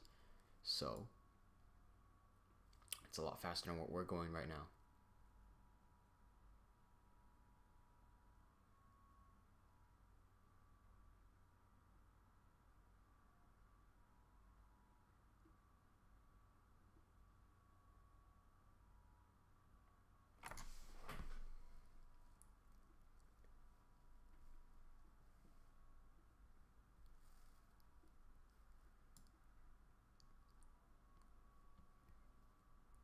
I feel like this whole spin should be a bit slowed down. It seems a bit fast to me. Yeah, it seems like he accelerates out of nowhere. So what I'm going to do is actually take this and slow this entire thing down.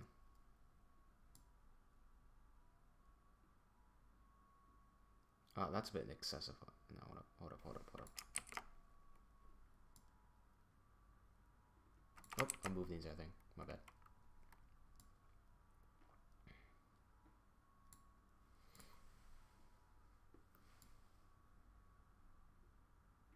I think this is a lot more realistically timed.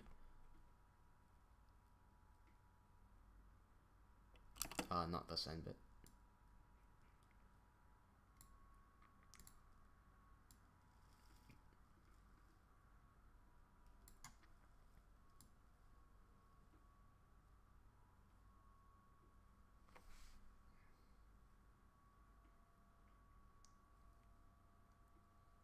Alright, now we actually have a frame here.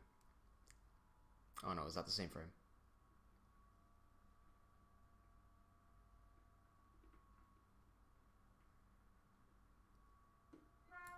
Alright, I want to break this apart even more.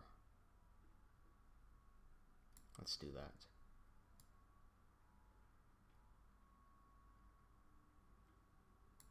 I like the way that looks.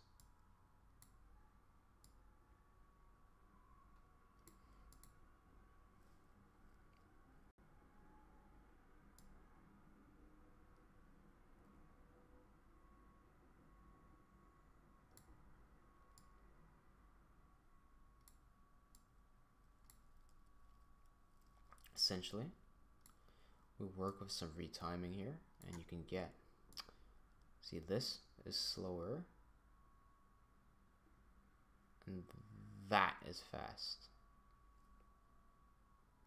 Cool.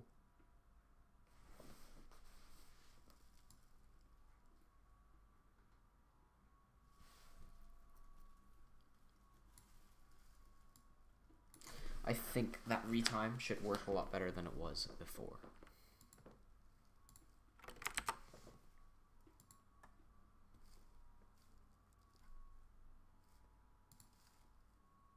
Hey, someone joins the stream as I'm preparing to end it. Yeah, whoever joined the stream, it's around 4 a.m. on my end. I'm about to end the stream. But feel free to stay along. I'm finishing up this animation right here. I didn't even notice when you joined. I pulled up a soundtrack and I changed tab, forgot to change back. But welcome. Not sure how many people joined in while I was listening to that soundtrack.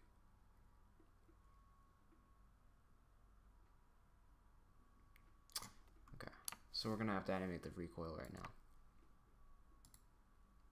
Forgive me if I sound like really tired. It's 4 a.m. I'm not tired. It's just I'm not used to talking to people at 4 a.m. So, I mean, I can animate all day. I have infinite stamina. See, that's what I mean. I can't talk to people properly. Stamina.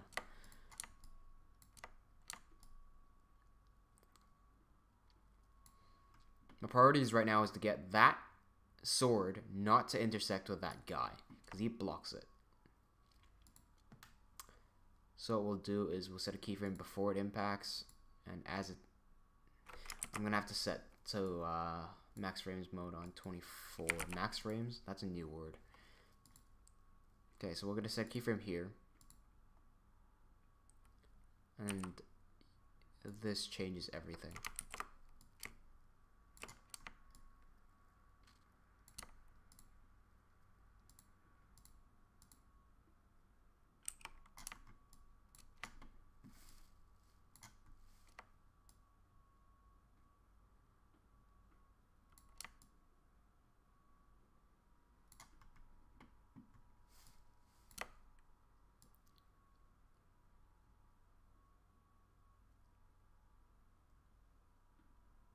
Oh, person left. Guess I'm gonna be silent for the rest of the video. Lamal.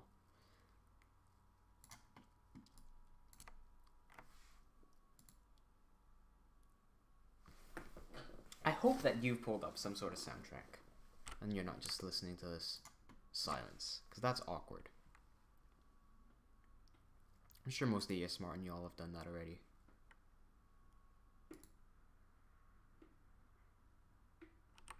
Okay.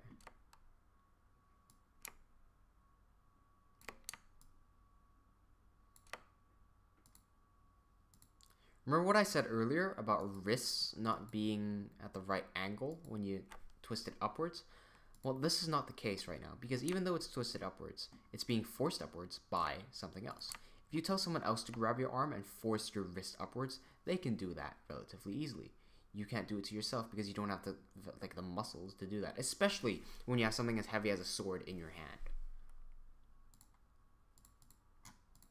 Anyway, he goes here, collides with that, slides off, and then back to normal. Good stuff. We'll have to make sure he goes back to full extension right around here.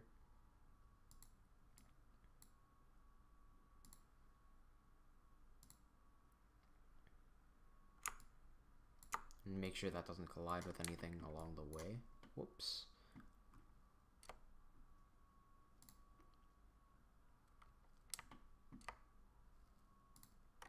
And I'll take this and copy that there for now because that's easier. So clank, and it slides down and it goes on. Good block, good block.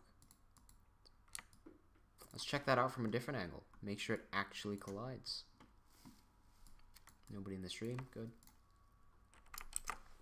It's probably the first time you ever heard a YouTuber say nobody in the stream, good. That just means I can focus more on animating. Bam, that collides and it slides off. I'm looking at the first person view right now and that does look right to me. Just straight up collides with that. Good stuff.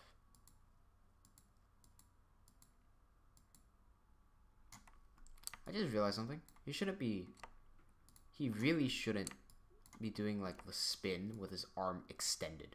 That doesn't seem right to me.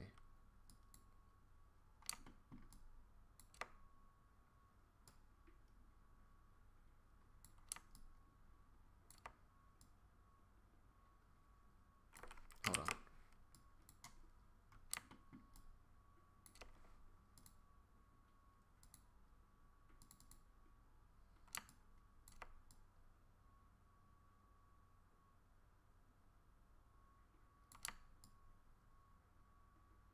I don't care about this interception. You can't see that.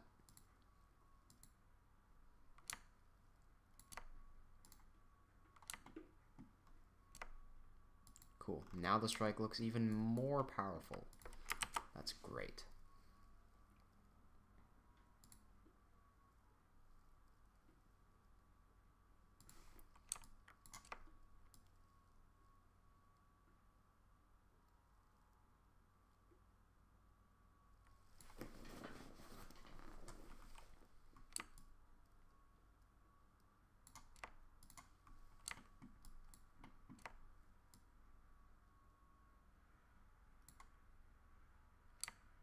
Okay, so he's gonna feel that.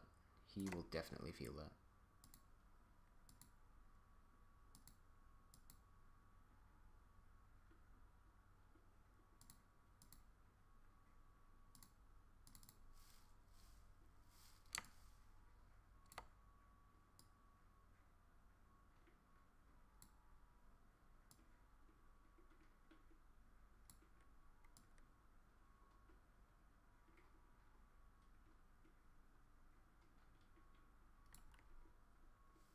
Whoa.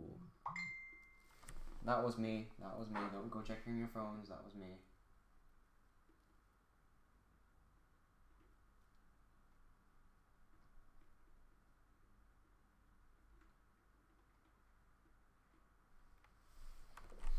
Sorry. Got a message. I mean, obviously I got a message.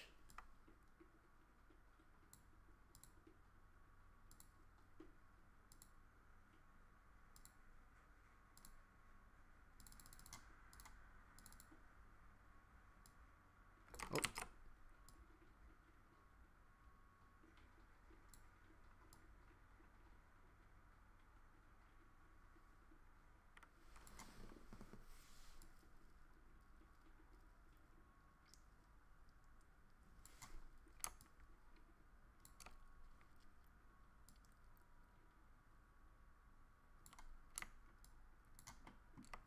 Oh, that was me again. I'm gonna mute my phone for now.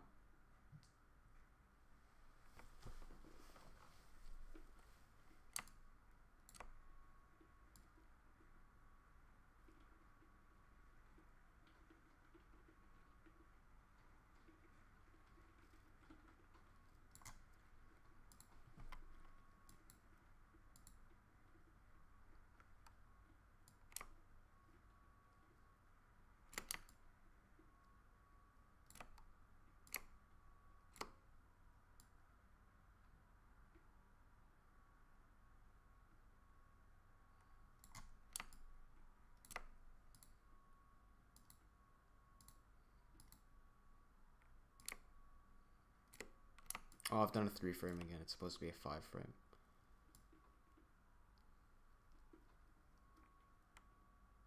Actually, no, that doesn't matter because it's such a small movement.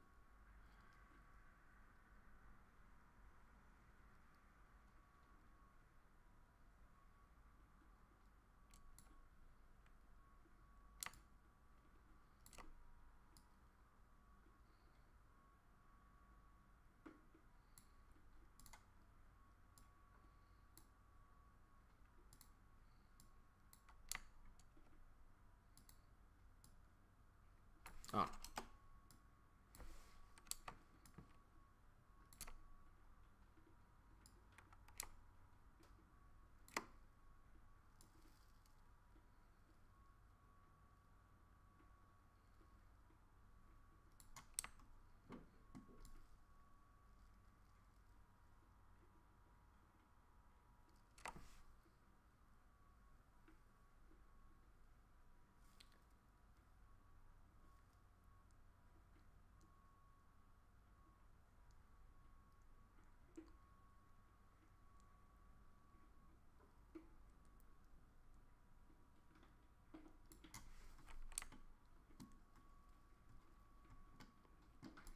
It's a pretty good frame.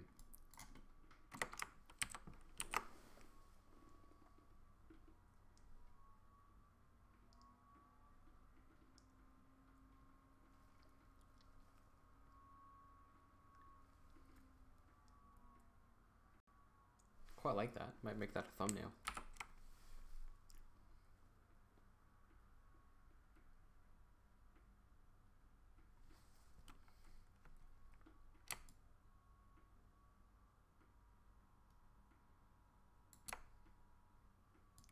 I want to see my full animation.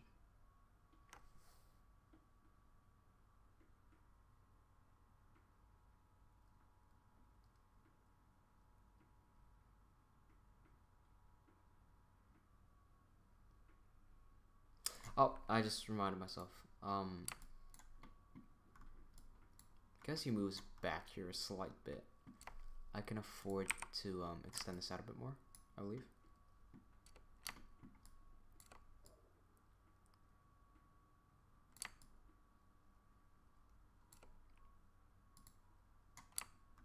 Cool.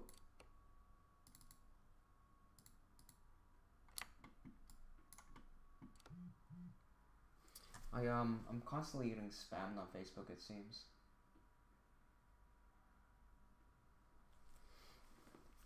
Oh, but my phone is muted. You didn't get that notification. That's cool.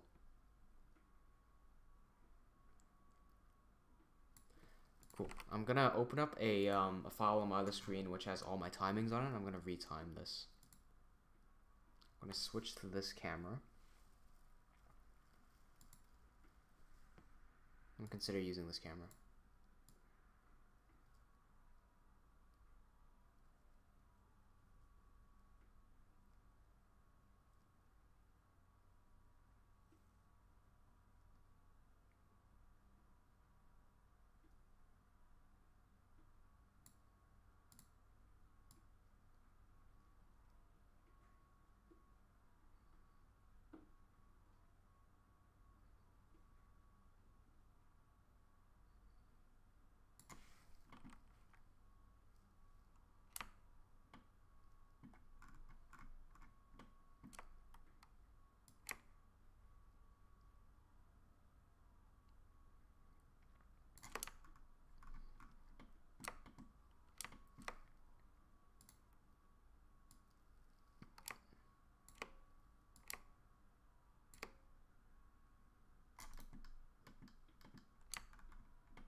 Oh no, that doesn't matter.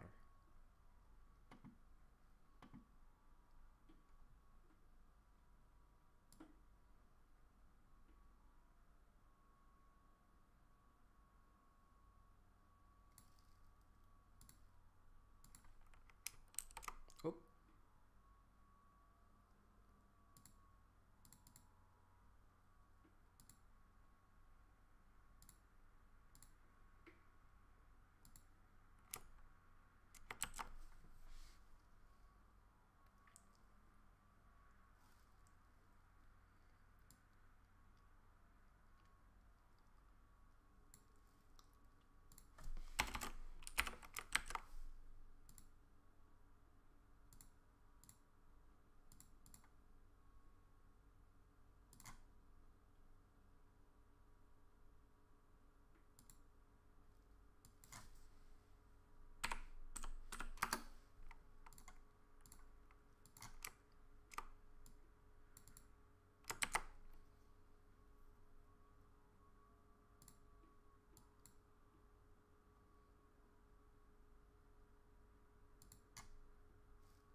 Alright, I'm gonna wrap up the stream in a few minutes. This is the render of the day.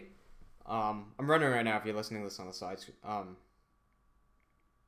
It takes a minute. If you keep doing what you're doing, I'll tell you when it starts rendering actually. Like I hit render, I'm just waiting. So after the stream, I'm gonna wrap it up. I've been streaming for the past 2 hours. It's now 4:15. It's pretty good. I'm still getting spammed on my phone. That's always nice. Come on, let's render. You got this.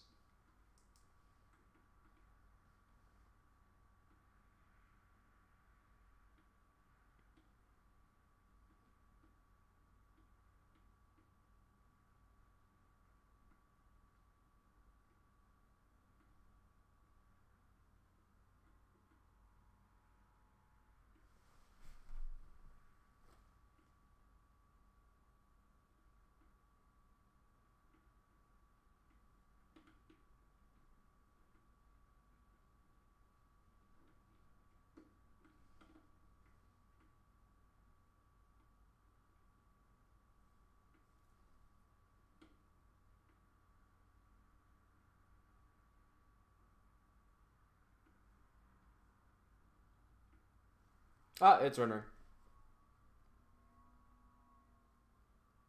There you go. So I'm going to fire up Premiere Pro and stitch this together. Not now. After the stream. I also found out that I can't open up Premiere while while I have OBS open and I'm using OBS to stream, so I can't actually show you what I'm doing in Premiere yet. By the way, this shot might not be the one that you see in the final, because, yeah, see that? Like, right there. He didn't touch the thing. So I'm going to have to make some modifications. I'm going to do that tomorrow. Whoops. Hey, can we, play this? Thanks.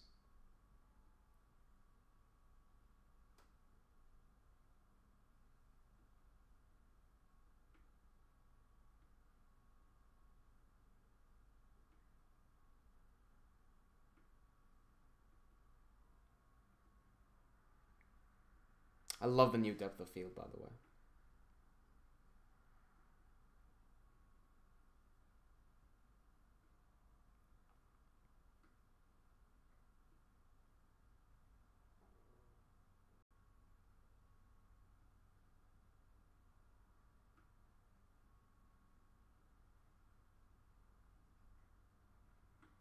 This is just really fun to look at. I'm sorry. Yeah, I know what adjustments I have to make. So that's... The running there seems a bit slow. If you look at the other guy, his movements flow a bit too much. They're a bit unnatural. Yeah, they're a bit floaty. That's the word for it.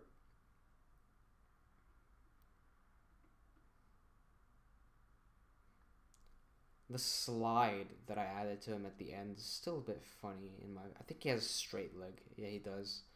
Yeah, I'll have to fix that up a little bit as well. The big guy's leg, when he dodges out of the way, it slides. Look at his left leg. It slides. I'm gonna have to fix that.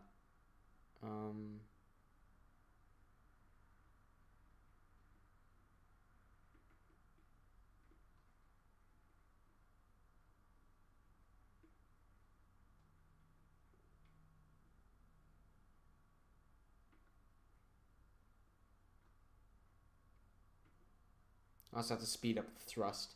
Not speed it up as much as add weight and power. So the end needs to snap a little bit to that thrust especially.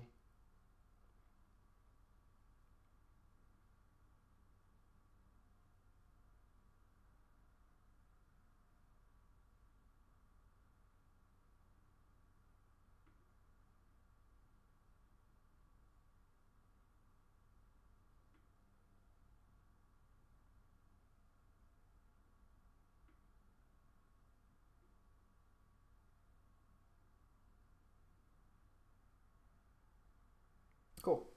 Alright, I'm gonna wrap up the stream. Thanks everyone for watching. If you're watching the replay of this, I hope you enjoyed. I hope you learned something. I did. Especially the first half of this, I think was very valuable because I put a lot of commentary onto it, and like that wouldn't fit into any other tutorial. So, hope you enjoyed. We'll see you next time. Tomorrow, in 2 days' time, there'll be a tutorial on how to make 360 videos in Minecraft. Go check that out. If you haven't already, subscribe now to get updates, to get Minecraft tutorials every week. Make sure you hit the bell icon to receive notifications. Smack the like button. That's basic YouTube stuff. And yeah, cheers.